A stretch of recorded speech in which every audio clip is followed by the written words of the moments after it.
বিমা লা ইয়ালামুহু ইল্লাল্লাহ, এর সীমানা, এর দূরত্ব আল্লাহ ছাড়া আর কেউ জানে না, আল্লাহ ছাড়া আর কেউ জানে না।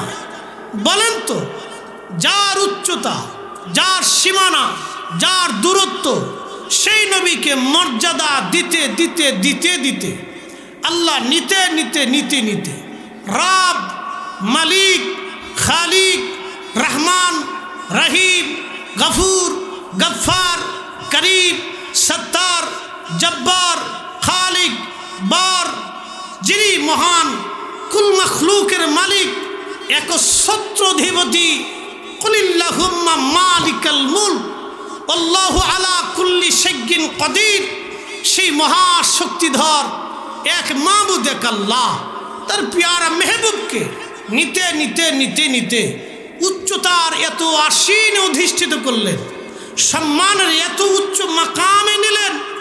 রাসূল বলেন, বিমা লা ইয়ালামুহু ইল্লাল্লাহ, আল্লাহ ছাড়ার সীমানা কেউ জানেই না।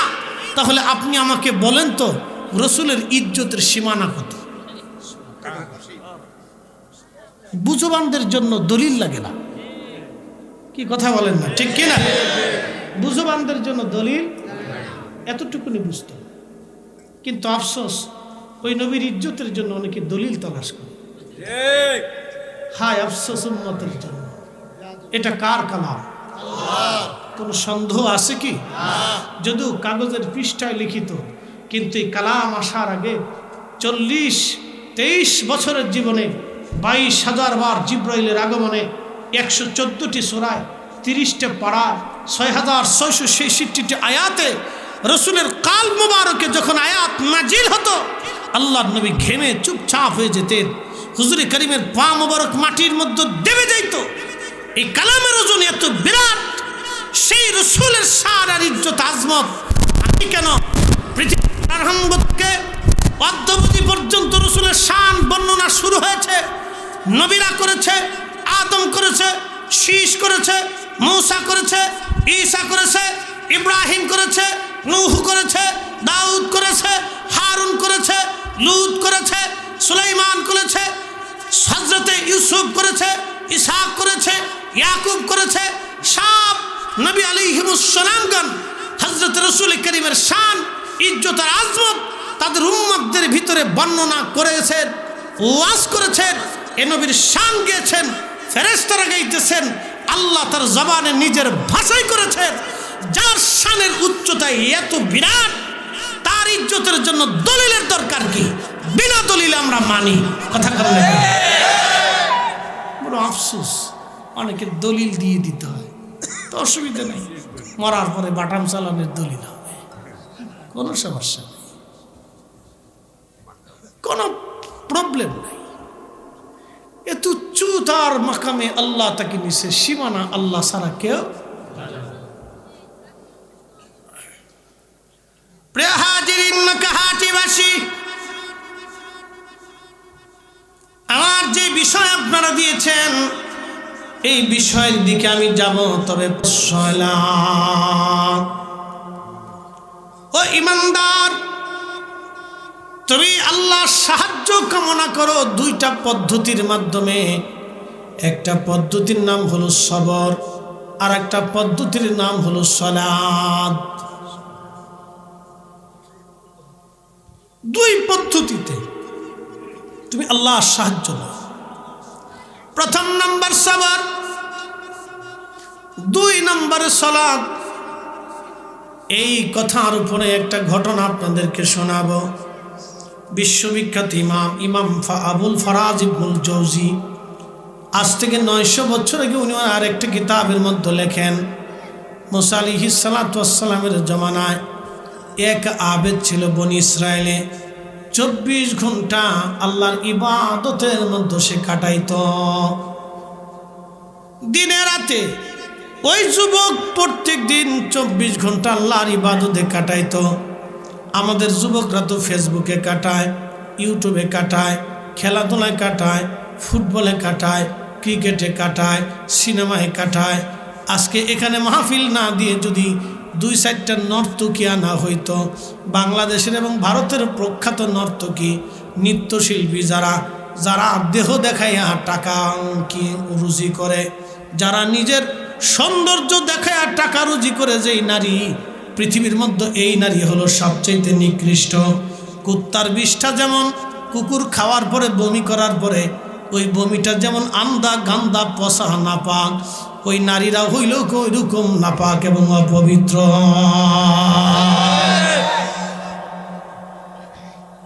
পৃথিবীর নিকৃষ্ট নারীর ভিতরে একটা নারী যে নিজের সৌন্দর্য দেহ দেখাইয়া অর্ধলঙ্গ হইয়া টাকা রুজি করে।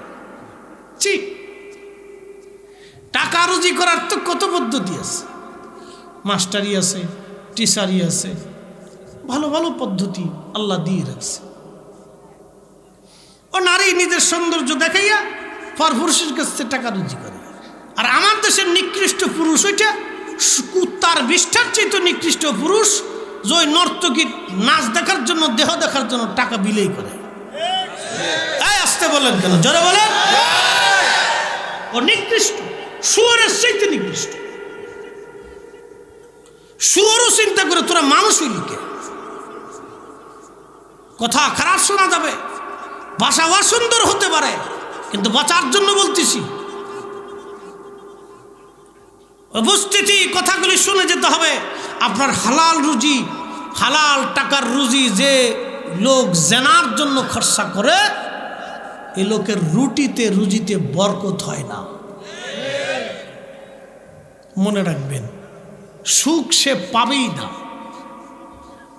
শান্তি সে পাবেই না। আমার দেশে কেউ যদি কারো জমিন অন্যায় করে নিয়ে, কারো টাকা মেরে খেয়ে দিয়ে, কারো রক্ত চুষে নিয়ে, গরিবের হক নষ্ট করে, রাষ্ট্রের সম্পদ চুরি করে, সুইস ব্যাংকে টাকা পাচার করে, কেউ যদি অনেক টাকার মালিক হয়ে, আল্লাহর কসম করে বলি, বাড়িতে খোঁজ নিয়ে দেখেন সন্তান মদপায়ী, নারী পরপুরুষ নিয়ে শুয়ে থাকে, তার মেয়ে এসে এই পরপুরুষ ঘরের মধ্যে নিয়ে এসে বলতেছে, বাপ জিজ্ঞেস করে কে? বলে আমার বয়ফ্রেন্ড, আমি নাম দিছি কুত্তা ফ্রেন্ড।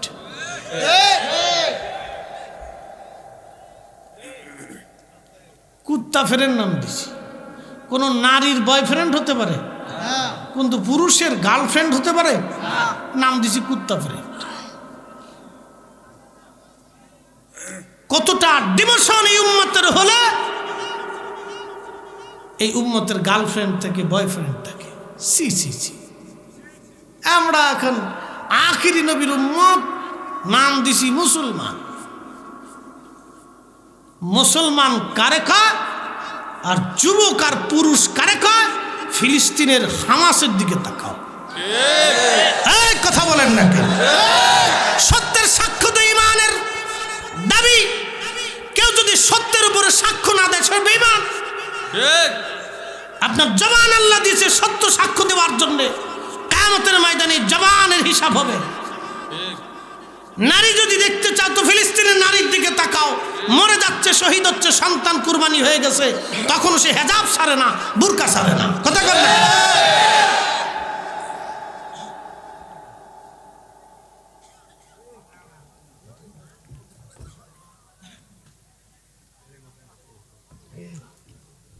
কথা অসুন্দর হলেও বাস্তবতার নিরিখে বলতেছি।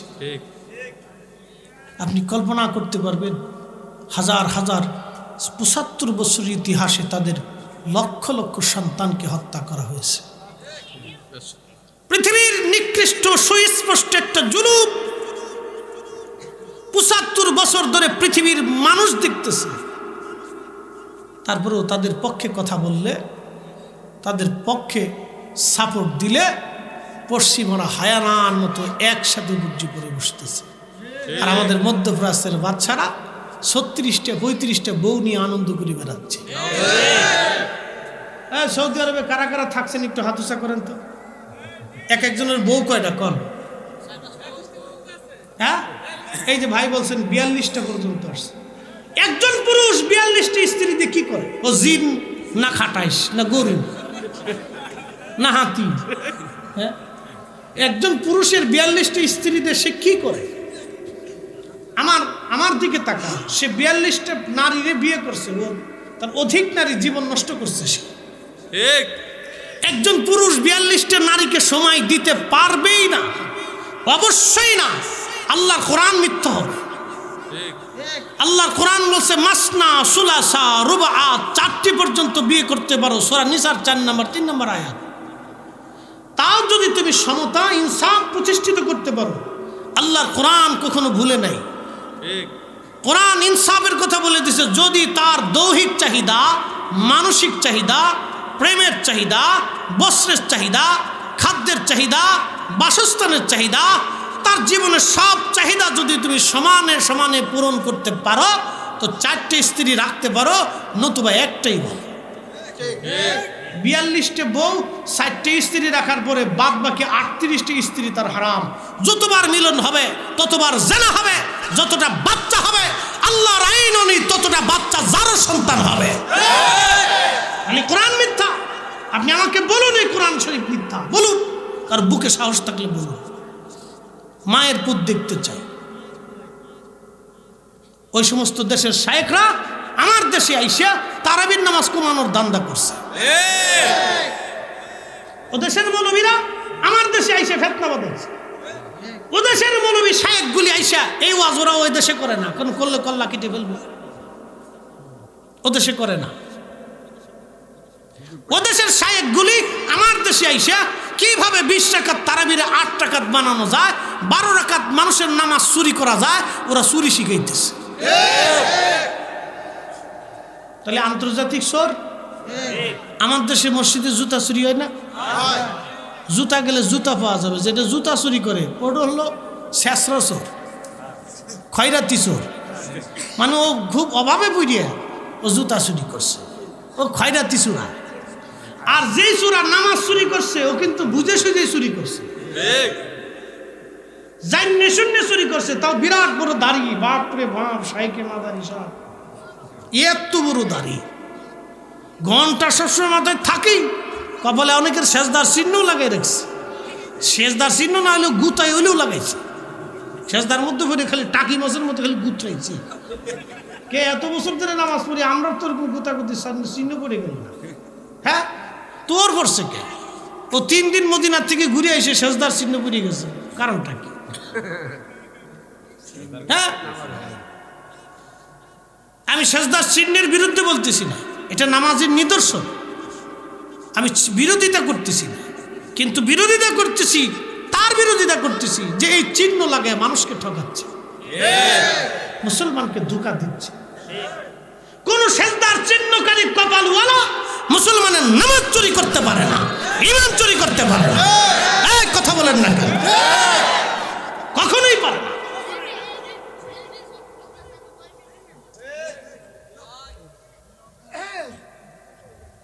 আমার সমাজে ফেসাদ বাঁধাই দিচ্ছে। কি ফেসাদ বাঁধাইছে?